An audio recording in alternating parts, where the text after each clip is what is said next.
Oh, ijazah lagi.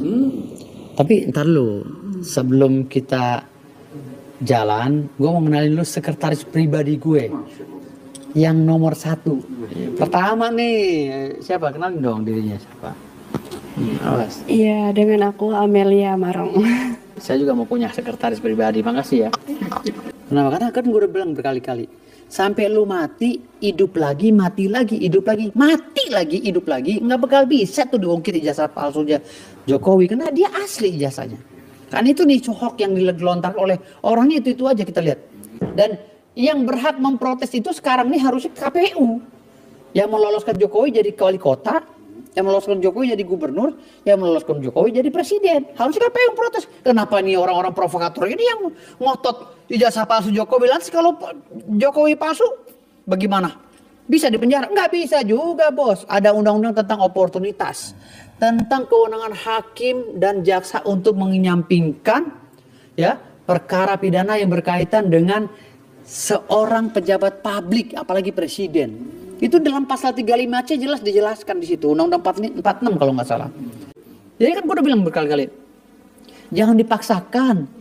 Jokowi pakai ijazah itu tuh udah dari dulu, dari tahun jebot, dari sebelum menjadi wali kota, ya kan? Kalaupun itu benar palsu, yang malsuin siapa? Ya kan? Kalaupun memang yang itu benar palsu, ya, bagaimana cara malsuinnya? Kenapa UGM bisa mengakui ijazahnya Jokowi? Kenapa rektor loh? Bagi kami kaum akademisi, rektor itu sakral loh. Kalau statement dari rektor, apalagi minimal dari warek ya, kalau bicara begitu, wah, dekan juga ikut berbicara. Waduh, Pak, itu sakral banget bagi kaum akademisi, Pak. Dari berbagai gerakan dan kegiatan yang gue pantau dari mereka, ini gerakannya kecil lah, tidak mewakili 297 juta penduduk Indonesia. Hanya itu aja, paling berapa puluh, gue bisa kebaca kalau oleh intelijen gitu loh. Kita lagi berkembang, lagi merayu investor untuk investasi ke Indonesia. Tahu-tahu ada manusia segerombolan manusia cacat begini kan, menurut gue cacat otaknya gitu loh. Yang berpikiran jelek kepada Pak Jokowi, ini cacat, merupakan kecacatan pemikiran dari beberapa orang yang akhirnya kan bayangkan aja. Di situ kan yang gue lihat tuh orang yang demo-demo itu kan ada profesor, ada doktor, ada kaum akademisi, dan diprovokasi oleh emak-emak yang nggak jelas gitu loh.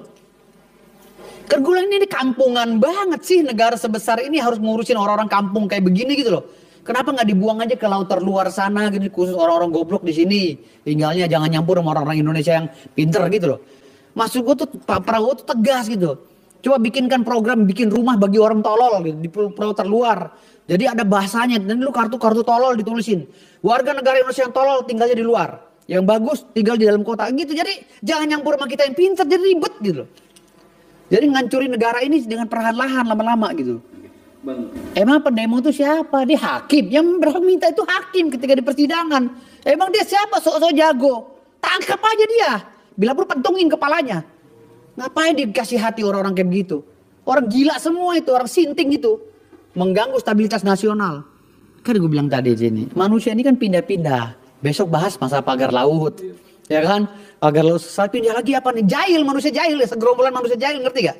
Tapi pindah lagi ijazah Jokowi jadi tameng. Pindah lagi. Ini masalah ini. Terus sampai ke Makassar, sampai kemana? Gitu loh. Sampai keluar daerah, Papua, apa segala. Diungkit. Jadi, ini manusia-manusia gini harus diamankan. Kenapa? Karena akan mengganggu investasi loh yang paling parah. Investasi. Yang kedua, stabilitas nasional. Kalau Pak Prabowo tidak tegas, negara akan makin hancur. Rakyat tolol ngapain didengerin? Rakyat tolol, itu rakyat tolol.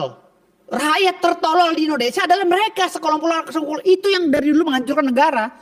Ngapain didengerin? Singkirkan, kasih tempat tinggal di pulau terluar. Gitu loh. Jangan sampai gabung sama kita yang pintar, dia merusak. Tahu nggak? Susu sebelanga merusak, racun setitik merusak susu sebelanga. Gitu. Jangan sampai rusak. Ya saya juga mulai tinggi nadanya ini, kenapa? Karena saya ngerasa kok jadi ruwet begini negara ya. Kita jadi masa nyari duit jadi nggak nyaman gitu loh. Jangankan gue investor aja di ketakutan mungkin gitu. Kalau beliau melaporkan balik, gue siap jadi pengacara Jokowi. Gue siap mendampingi Pak Jokowi sampai titik darah penghabisan. Gue siap mendampingi Pak Prabowo. Gitu loh. Karena gue sangat menjaga sekali Pak Prabowo dan Pak Jokowi. Ya, apa? Pertanyaan apa? Yang ini lembut-lembut aja apa? Ya. Yang ini gini. Tapi tiap hari atau tiap hari mendampingi seorang Firdaus Boyo. Ya rasanya tuh ya sangat bangga. Ya sangat bangga sekali karena memang pendapat yang Pak Firdaus Boyo ini memang sangat benar sekali ya, dan untuk kesehariannya ini memang ya udah bagus sekali untuk perencanaannya juga. Nah, alhamdulillah sih. Kalau untuk karakternya memang sedikit tegas ya. Emang gitu ya? Iya, tegas. Saya lembut ya. Ya, sedikit tegas ya, lumayan. Ada sisi lembutnya juga. Ya, apalagi tadi sama saya di belakang kamera juga memang Pak Firdaus ini sangat lembut ya. Ya, jadi kalau untuk tadi yang disampaikan sedikit tegas, memang untuk kebaikan bangsa. Gitu. Kimi sendiri udah ketemu ya? Iya. Dapat. Udah tukar nomor handphone. Kemarin model gimana? Hah? Model. Yang lain dulu, ngantri. Ini dulu, selesai satu persatu.